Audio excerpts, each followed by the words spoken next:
ఒక్కసారి కొమ్మూరి గోల్డ్ కి కాల్ చేయండి. తాకట్లో ఉన్న మీ బంగారాన్ని విడిపించి మార్కెట్ ప్రైస్ కి వాళ్ళు కొనుక్కుని మిగతా డబ్బులు మీకు ఇచ్చేస్తారు. అందరికీ నమస్తే, వెల్కమ్ టు మనం టీవీ. నేను మీ తిరుపతి. కేటీఆర్ విచారణ పూర్తయిపోయినటువంటి పరిస్థితి. KTR Jubilee hills police station నుండి బయటికి నవ్వుతూ వచ్చిండు. ఒకసారి ఆ వీడియో కూడా స్క్రీన్ మీద చూడొచ్చు. వెరీ సింపుల్, నవ్వుతూ బయటకు వచ్చిండు. సో పోయేటప్పుడు కూడా నవ్వుకుంటూనే పోయిండు కేటీఆర్. సాధారణంగా ఎవరైనా విచారణకు పోతుర్రంటే కొంచెం భయంగా ఉంటారు, టెన్షన్గా ఉంటారు. కానీ ఆయన నవ్వుతూనే పోయిండు, నవ్వుకుంటూనే బయటకు వచ్చిండు. నాట్ ఓన్లీ కేటీఆర్, హరీష్ రావు కూడా సేమ్ నవ్వుతూ పోయిండు, నవ్వుతూ బయటకు వచ్చిండు. Very simple. Harish Rao BRS party ఆఫీస్కి వచ్చి ప్రెస్ మీట్ పెట్టిండు. ఆ ప్రెస్ మీట్లో నేనే ఉల్టా ప్రశ్నించిన అనేటటువంటి మాట కూడా చెప్పిండు.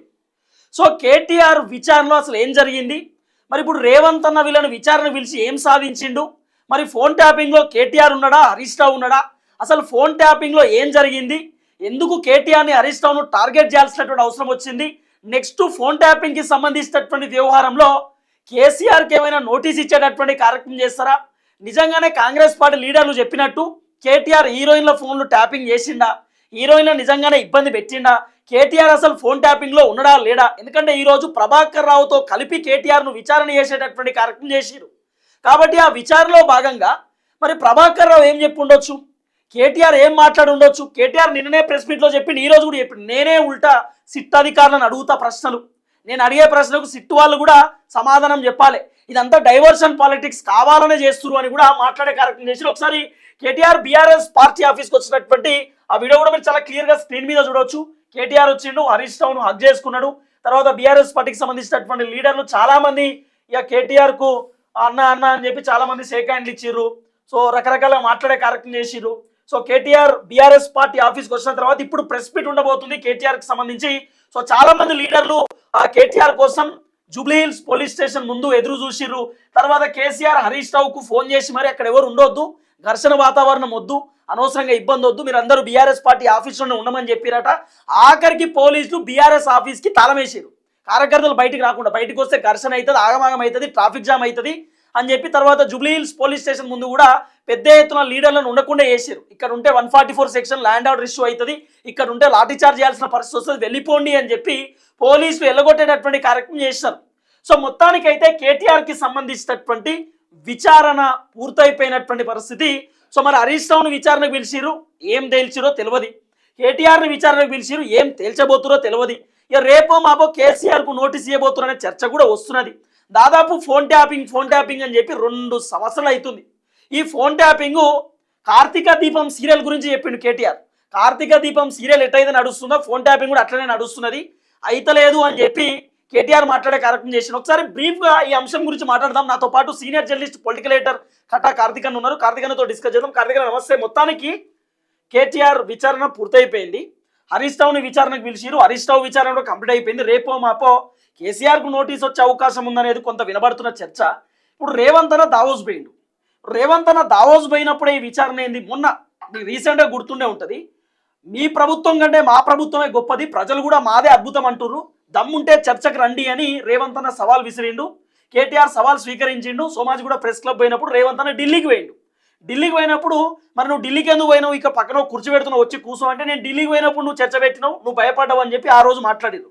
సో ఎట్లా చూడవచ్చు ఈ అంశాన్ని, ఈ ఫోన్ ట్యాపింగ్ రేవంత్ రెడ్డి లేనప్పుడు, తర్వాత కేటీఆర్ అరెస్ట్ అంటున్నారు, హరీష్ రావు అరెస్ట్ అంటున్నారు, ఇరికియడానికి డ్రామా అంటున్నారు, వీళ్ళిద్దరిని ఫోన్ ట్యాపింగ్ విషయంలో విచారణ చేయడానికి కారణం నెక్స్ట్ టార్గెట్ కేసీఆర్ కాబట్టి కేసీఆర్ని టార్గెట్ చేయడానికి వీళ్ళని భయపెడుతున్నారనే ఒక చర్చ కూడా ఉంది. ఎట్లా చూడవచ్చు ఈ అంశం?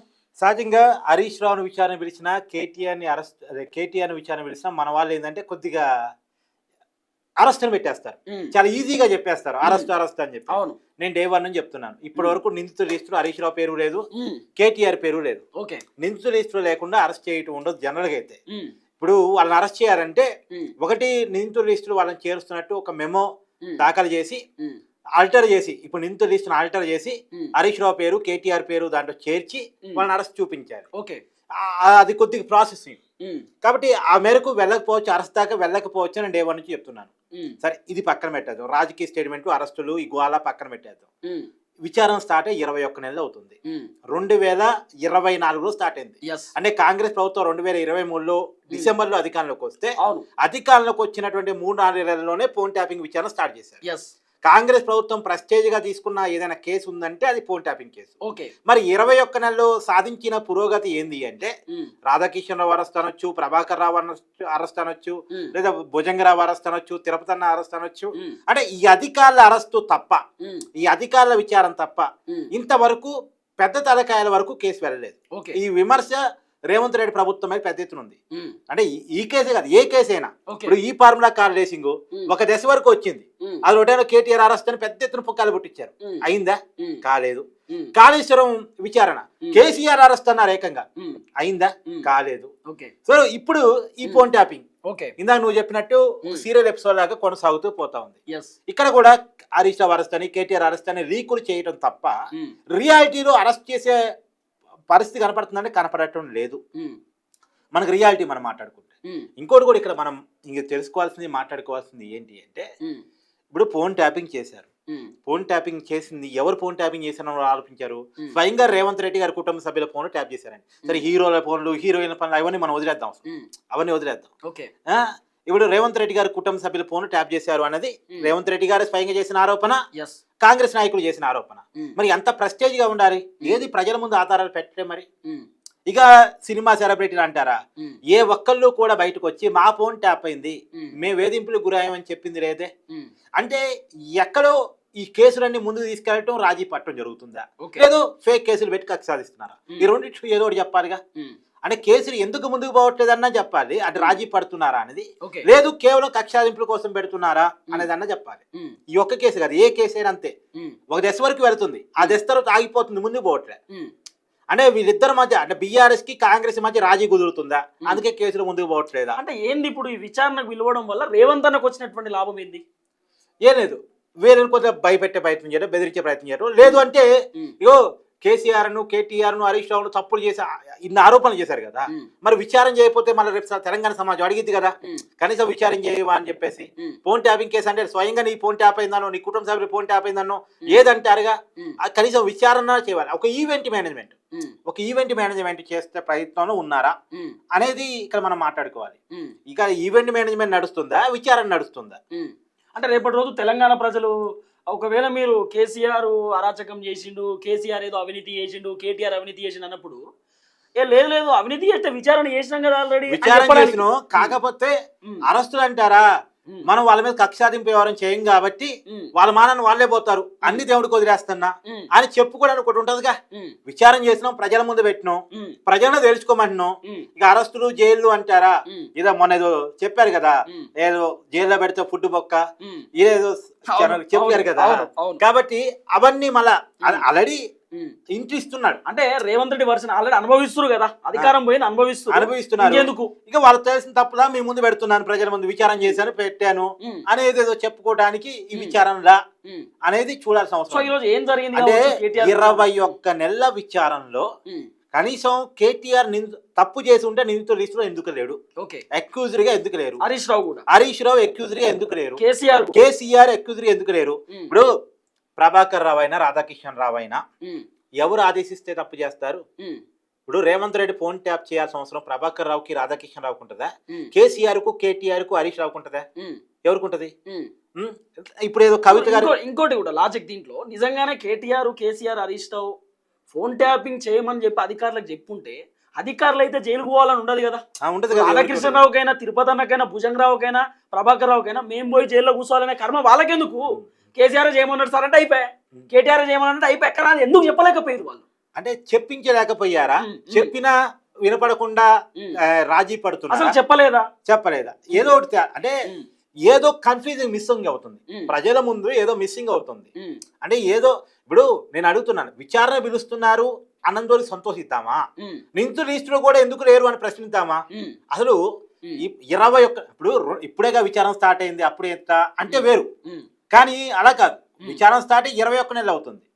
మళ్ళా కొత్త అర్థాలు ఏంటంటే, మొన్ననే కదా సజ్జనార్ గారిని పెట్టింది, మొన్ననే కదా వేరే ఐపీఎస్ అధికారం దీంట్లో పెట్టామని చెప్పి చెప్పొచ్చు కాక, మొన్న పెట్టడం ఏంటి? మొన్న ఐపీఎస్ అధికారిని ఆల్టర్ చేశారు, ఉన్న అధికార స్థానంలో కొన్ని పెద్ద అధికారులు పెట్టారు, పెద్ద అధికారిని విచారిద్దాం మీకు అనిపించి. ఇప్పుడు సిపి సజ్జనార్ సార్ కూడా 2028 రిటైర్డ్ అవుతారట. సజ్జనార్ సార్ కూడా అంటే బీఆర్ఎస్ ఆరోపణ ఏంటంటే రిటైర్ అయ్యే ఆఫీసర్ల ముందు పెట్టి విచారణ చేస్తే తర్వాత అట్లా బీఆర్ఎస్ అధికారంలోకి వచ్చినా వాళ్ళు రిటైర్ అయిపోతారు కదా, అందుకని వాళ్ళు రిటైర్ అయిపోయిన వాళ్ళని ఏమేమి ఇబ్బంది పెట్టాలని వీళ్ళు కూడా సైలెన్స్ అయిపోతారేమో ఆలోచన ఉండొచ్చు. నార్మల్ అది వీళ్ళు అనుకుంటున్నటువంటి అట్టే ఉండదు. వాస్తవానికి రియాలిటీ ఏంటంటే ఒకవేళ అధికారులు కావాలని కక్ష సాధింపుగా వ్యవహరిస్తే రేపు గవర్నమెంట్ మారితే రిటైర్ అయిపోయిన వాళ్ళని కూడా పని చేసేటువంటి అధికారం ప్రభుత్వానికి ఉంటుంది. అంటే డ్యూటీ టైంలో తప్పు చేసి రిటైర్ అయిపోయిన తర్వాత ఇక అయిపోయింది మా తప్పులన్నీ మాఫీ అంటానికి ఉండదు. రిటైర్మెంట్ అనేది తప్పులకు మాఫీ కాదు. సో ప్రభుత్వం మారిన తర్వాత ఇప్పుడు రాధాకిషన్ రిటైర్ అయిపోయింది, మరి పట్టుకొచ్చి ఈ కేసులో పెట్టరా? అంతే కదా. రాధాకిషన్ రిటైర్ అయిపోయింది, ఈ కేసులో పెట్టరా? ప్రభాకర్ రావు ఈ కేసులో పెట్టరా? అంటే ఇవన్నీ అలా ఏముండదు, ఏదో అది పొలిటికల్ స్టేట్మెంట్ ఇవ్వడానికి మనకు వస్తాయి. సో మొత్తానికి కేటీఆర్ విచారణలో ఈరోజు ఏం జరిగి ఉండొచ్చు, ఏం జరిగే అవకాశం ఉండొచ్చు అంటే పెద్దగా ఏమి జరగదని నేను అనుకుంటున్నాను. ప్రభాకర్ రావుని కేటీఆర్ ని ఎదురెదురుగా కూర్చోబెట్టారు, ఎదురెదురుగా విచారించారు, ఆయన చెప్పింది అంతటి క్రాస్ చెకింగ్ చేసుకున్నారు. వీళ్ళ ముందు ఉన్నటువంటి ఆధారాలు కేటీఆర్ ముందు పెట్టుండొచ్చు. కొన్ని కార్ రికార్డ్స్ సంపాదించామని చెప్తున్నారు కదా, పెన్ డ్రైవ్ లో సంపాదించాం, మీరు డిలీట్ చేసిన దాన్ని మేము రికవరీ చేసామని చెప్తున్నారు కదా, అవి కొన్ని సంపాదించి ఉండొచ్చు. కానీ ఆ సంపాదించిన దాన్ని వినిపించుంటారు.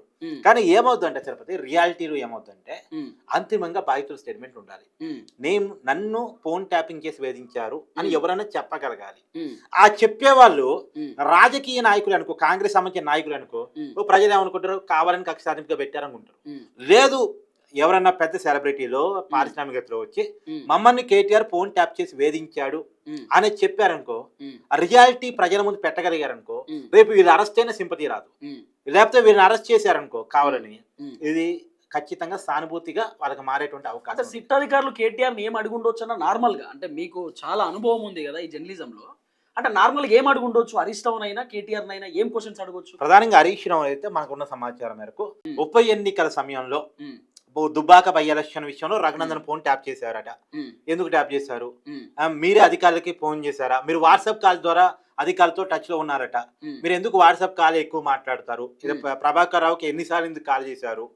తర్వాత ప్రధానంగా ఈ హుజురాబాద్ అప్పుడు ఈటెల రాజేంద్ర ఫోన్ ట్యాప్ చేయమని మీరే చెప్పారా? రేవంత్ రెడ్డి ఫోన్ ట్యాప్ మీరే చేపించారా? రెండోది మీ మెదక్ జిల్లాలో అందరి నాయకులు, మీకు పడన నాయకులు అందరికి కూటమి సభ్యులు అందరికి కలిపి ఫోన్ ట్యాప్ చేయమని మీరే అధికారులు చెప్పారట, నిజమేనా? రెండోది ఈ ఆడియో మీదేనా? అంటే ప్రభాకర్ రావుతో మాట్లాడిన ఆడియో ఏదో తీసి ఇది మీరేనా ఆడియో? ఇవన్నీ కూడా మాట్లాడిపోయారు. మరి ఇలా ఎందుకు మాట్లాడారు, ఇలా ఎందుకు మాట్లాడాల్సి వచ్చింది, ఇది అడిగారు. ఇవాళ కేటీఆర్ విషయంలో కూడా కేటీఆర్ యాక్చువల్ గా ఐటీ మున్సిపల్ శాఖ మంత్రి, హోం మంత్రి కాదు, ముఖ్యమంత్రి కాదు. టెక్నికల్ గా చూసినప్పుడు మీరు మున్సిపల్ శాఖ ఐటీ శాఖ అయినప్పుడు మీరు ఎందుకు రాధాకిషన్ రావుని పలానా హోటల్లో కలిశారు? రాధాకిషన్ రావు తోటి లేదా ప్రభాకర్ రావు తోటి పదే పదే మీరు ఎందుకు రిలేషన్ కంటిన్యూ చేశారు? మీకేంటి సంబంధం? రెండోది ఇన్ని కాల్స్ మీకు అతనికి ఎందుకు ఉన్నాయి? రెండోది పలానా మహేష్ కుమార్ గౌడ్ని మహేష్ అని పేరు మార్చి ఫోన్ ట్యాప్ చేయమని మీరు చెప్పారా లేదా? రేవంత్ రెడ్డి ఇంటి దగ్గర అంటే టీవీ ఛానల్ దగ్గర ఏదో సర్వర్ పెట్టుకొని రేవంత్ రెడ్డి కుటుంబ సభ్యులు ఫోన్ ట్యాప్ చేశారనేది కదా, అక్కడ సర్వర్ పెట్టుకోవడానికి మీరే అంతా చూసారా లేదా? రెండోది వేరే దేశాల నుంచి పరికరాలు, ఫోన్ ట్యాపింగ్ పరికరాలని కొనడానికి డబ్బులంతా కూడా మీరే శాంక్షన్ చేపించారట, మీరే దగ్గర నుండి పంచారట, మీకు సంబంధించినటువంటి ఒక ఎమ్మెల్సీ అకౌంట్ నుంచి డబ్బులు పోయాయట. ఇదంతా నిజమేనా? మీ దగ్గర ఉన్నది ఏంటి? అసలు ప్రభాకర్ రావుతో మీకున్న రిలేషన్ ఎంత? రెండోది ఈ ఆడియో మీదేనా? ఏదో కొన్ని ఆడియోలు పట్టుకుంటారు ఖచ్చితంగా, ఈ ఆడియో మీదేనా? మీరేమనుకుంటున్నారు? తర్వాత మొబైల్స్ ఏదో చేంజ్ చేసిర్రు, ఎందుకు చేంజ్ చేసిర్రు అని కూడా అంటే మొబైల్స్ చేంజ్ చేయటం, మొబైల్ నెంబర్ మార్చటం. అంటే జనరల్ గా వాడే నెంబర్ వేరే ఉంటుంది, ఎప్పుడు అందరికి యూజ్ లో ఉండేటువంటి నెంబర్ అది వేరే ఉంటుంది. వేరే మొబైల్స్ వేరే నెంబర్లు మార్చి సహజంగా మాట్లాడుతూ ఉంటారు. అంటే కొన్ని ఏమంటారు, కొన్ని ఉంటాయి కదా, గోప్యత పాటించే కాల్స్ ఉంటాయి కదా, సీక్రెట్ కాల్స్ ఉంటాయి కదా, అవి వేరే వేరే నెంబర్ నుంచి మాట్లాడుతుంటారు. ఆ వేరే వేరే నెంబర్లు మారుతూ ఉంటాయి, ఎప్పుడు ఒకటే నెంబర్ ఉండదు, ఒకటే ఫోన్ ఉండదు. ఇప్పుడు ఢిల్లీ లిక్కర్ స్కామ్ అప్పుడు చూసి కవిత ఫోన్లు బాగా కొట్టారని అప్పుడు ఆరోపణ, నీకు నెంబర్ తీసుకుపోయింది. అలానే కేటీఆర్ విషయంలో కూడా మీరు ఫోన్లు మార్చారు, తర్వాత నెంబర్లు మార్చారు. ఎందుకు ఫోన్లు మార్చారు, ఎందుకు నెంబర్లు మార్చారు, ఎందుకు వేరు వేరు నెంబర్ నుంచి ప్రభాకర్తో మాట్లాడాల్సి వచ్చింది? ఇలా ఇవన్నీ కూడా అడిగేటువంటి అవకాశం ఉండొచ్చు అనేది. రెండోది ఎదురెదుగా ప్రభాకర్ రావును కూర్చోబెట్టినప్పుడు ప్రభాకర్ రావు మీకు ఆర్డర్ ఇచ్చింది ఎవరు? కేటీఆర్. అసలు మీకు కేటీఆర్కి ఏంటి సంబంధం? ఇప్పుడు ముఖ్యమంత్రి సమాధానం చెప్పాలి. అంటే నార్మల్ గా మీరు కేటీఆర్ తో ఎందుకు మాట్లాడినప్పుడు ఒక సంభాషణ ఉంటది కదా, ఇది అంశం కోసం కాల్ చేసిన ఇంకో అంశం కోసం మాట్లాడతారు కదా, నార్మల్ చెప్తారు కదా. సో ఆ రోజు ఆ పరిస్థితి వచ్చింది కాబట్టి, ఆ రోజు అవసరం వచ్చింది కాబట్టి మాట్లాడిన అంటూ కూడా కొంత ఉంటాయి కదా. వీళ్ళేమో కొన్ని తప్పించుకోవడం ప్రయత్నం చేస్తుంటారు, వాళ్ళేమో క్రాస్ చెక్ చేయడానికి ప్రయత్నం చేస్తుంటారు. రెండు జరుగుతుంటాయి, టామ్ అండ్ జెర్రీ లాగా ఉంటది. వీళ్ళేమో గుచ్చి అడుగుతారు, వీళ్ళేం చెప్తారు? సహజంగా వీళ్ళు చెప్పే సమాధానం ఎటువంటి అంటే, ఆ రోజు ఏం జరిగిందో గుర్తులేదండి, ఏం మాట్లాడామో గుర్తులేదండి, ఎందుకో చేశారండి. సహజంగా ఇలా తప్పించుకునేటువంటి సమాధానాలు ఉంటే, వాళ్ళు మాత్రం గుచ్చి అడిగి వీళ్ళు ఏదన్నా ఒప్పుకున్న దాన్ని ఇరికించడానికి ట్రై చేస్తూ ఉంటారు. కానీ వీళ్ళు ఇక్కడ ఏ స్టేట్మెంట్ ఇచ్చినా సరే మళ్ళీ ఈ స్టేట్మెంట్ మళ్ళీ ఆ కోర్టులో ఇవ్వాలి, 164 స్టేట్మెంట్ ఇవ్వాలి, ఎందుకంటే కంప్లీట్ గా వీడియో రికార్డింగ్స్ ఉంటాయి. మళ్ళీ ఇదే స్టేట్మెంట్ వాళ్ళు అక్కడ కూడా ఇవ్వాల్సి వచ్చింది. కాబట్టి ఈ స్టేట్మెంట్ ఇంట్లో ఇంకొకటి అంటే సినిమా ఇండస్ట్రీ వాళ్ళ ఫోన్ ట్యాపింగ్ తర్వాత బీఆర్ఎస్ పార్టీ ఫండింగ్ అంటూ కూడా వచ్చింది, ఒక చర్చ వచ్చింది. బీఆర్ఎస్ పార్టీకి పోలీసుల త్రూ ఎవరైతే వ్యాపారవేత్తలకు సంబంధించినటువంటి ఫోన్ ట్యాపింగ్ చేసి వాళ్ళని బ్లాక్మెయిల్ చేసి ఫండింగ్ తీసుకున్నారని. ఇక్కడ రెండు అంశాలు. ఒక అంశం ఏంది, కేటీఆర్ పారిశ్రామికవేత్తలకు ఫోన్ చేసి తర్వాత వాళ్ళ ఫోన్ ట్యాప్ చేసి వాళ్ళని బ్లాక్మెయిల్ చేసి వాళ్ళ దగ్గర నుంచి పార్టీ కోసం ఫండింగ్ తీసుకున్నాడు, ఎన్నికల ఖర్చులన్నీ తీసుకున్నాడు ఒకటి. తర్వాత ఉప ఎన్నికల సమయంలో వాళ్ళు అనుకున్న వాళ్ళ నుంచి డబ్బులు తీసుకొని పోలీసుల వెహికల్స్ లోనే డబ్బులు సప్లై చేశారు. అవతల వాళ్ళకేం ఇప్పుడు ఒక పారిశ్రామికవేత్త కాంగ్రెస్ ఫండింగ్ ఇవ్వడానికి వెళ్తున్నాడు అనుకో, వీళ్ళు ఫోన్ ట్యాప్ చేసి ముందే కనిపెడతారు, నువ్వు అటు వెళ్తున్నావు మాకు తెలుసు, నీ లూపోల్స్ అని మాకు తెలుసు, నువ్వు అటు కాదు ఇట్రా, ఆ క్యాష్ బ్యాగ్ ఇటు తీసుకురా అని చెప్పేసి పోలీస్ వెహికల్స్ ఎదురుగా పంపించి పోలీస్ వెహికల్స్ లోకి ఆ డబ్బులు మార్చి ఆ వెహికల్స్ లో నుంచి తీసుకుపోయి జనాన్ని పంచారు అన్నది గతంలో చేసిన ఆరోపణ. ఇవన్నీ నిజాలా అనేది వాళ్ళు తేల్చాలి, సిట్టి తేల్చాలి. కానీ ఇవన్నీ అడిగే అవకాశం ఉండొచ్చు. ఇవన్నీ లీకులు, సోషల్ మీడియా వార్తలు, ఏది నిజమో ఏది అబద్ధమో. ఈ రోజు ఎంత గమ్మత్ అంటే కార్తీక్ అన్న, కేటీఆర్ లోపల ఉన్నాడు కదా, కొన్ని మీడియా ఛానల్స్, పర్టికులర్ పేరు మనం ఏం చెప్పట్లేదు కానీ మీడియా ఛానల్స్, దాదాపు మీరు 20 సంవత్సరాల జర్నలిజం మీరు ఉన్నారు ఈ ఫీల్డ్ లో, మీకు తెలుసు.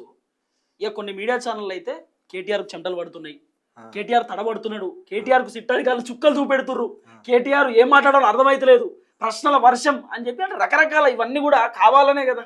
అవును, కావాలనే నా కట్టగార్తీక్ అఫీషియల్ ఛానల్లో నేను వీడియో చేస్తూ చెప్పాను, కేటీఆర్ అరెస్ట్ అయ్యే అవకాశమే లేదు. ఇప్పుడు ఏంది వస్తే అసలు విచారణకు పోకముందే అరెస్ట్ అని స్టార్ట్ చేస్తారు, అరెస్ట్ అయిపోయిండు ఇక అదిగో ఇదిగో తీసపోయి ఈరోజు జైలు డిసైడ్ చేస్తారు, రూమ్ డిసైడ్ చేస్తారు.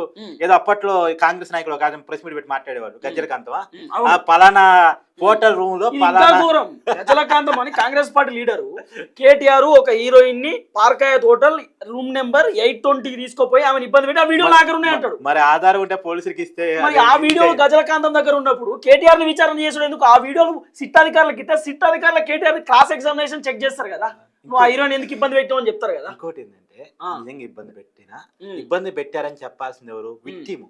అవును, విక్టిమ్. నీకు ఒక ఉదాహరణ చెప్తామండి. మొన్న జర్నలిస్ట్ ను అరెస్ట్ చేశారు, జర్నలిస్ట్ అరెస్ట్ చేసింది ఏంది?